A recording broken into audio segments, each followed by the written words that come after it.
Ингээд аслагдсан дүүргүүдийг бид нэр асуудлыг шийдвэрлэж ээж хотын хүндрэл бэрхшээлийг багасгах нь. Аслагдсан дүүргүүд хэр хурдан хөгжин, хэр хурдан одоо бас ая тухтай орчин бүрдэн тэр хэрээрээ хотын төвлөр сааруулалтыг бууруулан дээрээс нь энэ дүүргүүд өөрсдөө бие дааж хөгжих дагуул хотынхаа одоо статусыг улам бэхжүүлэх, нийслэлийн эрх зүйн байдлын тухай хуулийн хүрээнд бас одоо цааш нь эрх зүйн орчноос хайжруулж тэгээд одоо хот төлөвлөлт хот байгуулалтын асуудлуудыг эрчимжүүлэх шаардлага байна гэж байгаа. Улаанбаатар хотод нийслэл хэрэгжих орон сууцны хөтөлбөрүүдийг бас нааш нь чиглүүлэх хэрэгтэй байна.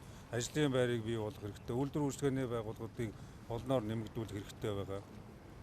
За тэгээд тэр хэрээрээ бас одоо хот төлөвлөлтөйгөө уялдуулсан энэ дагуул хотуудыг бий дааж одоо хөгжүүлэх асуудлуудыг эрчимтэй явах боломж үлдэнэ гэж бодож байна. 41 жил одоо төрөөсийн байранд ажилласан манай цагдаагийн албан багш нь өөрийн гэсэн одоо албаны контортой боллоо. Энэ одоо бас 18-19 он нийслэлийн төсөвдөр тусгаж нийслэлийн хурлын төлөөлөгч шугам шийдвэрсэн ажил байгаа. За өнөөдрийн нөхөө арга хэмжээнд бас хууль зүйн сайд маань ирлээ. Нийслэлийн төлцөөний удирдлагуудаа ирлээ. Цагдаагийн ерхий газраас оролцлоо бас.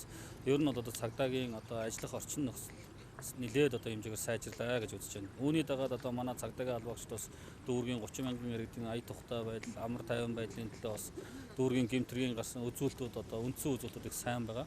Гэмтэргийн одоо гаралт 20% буурсан байна. За гэмтэргийн илрүүлэлт одоо бас 5.6% өссөн байна гэдэг.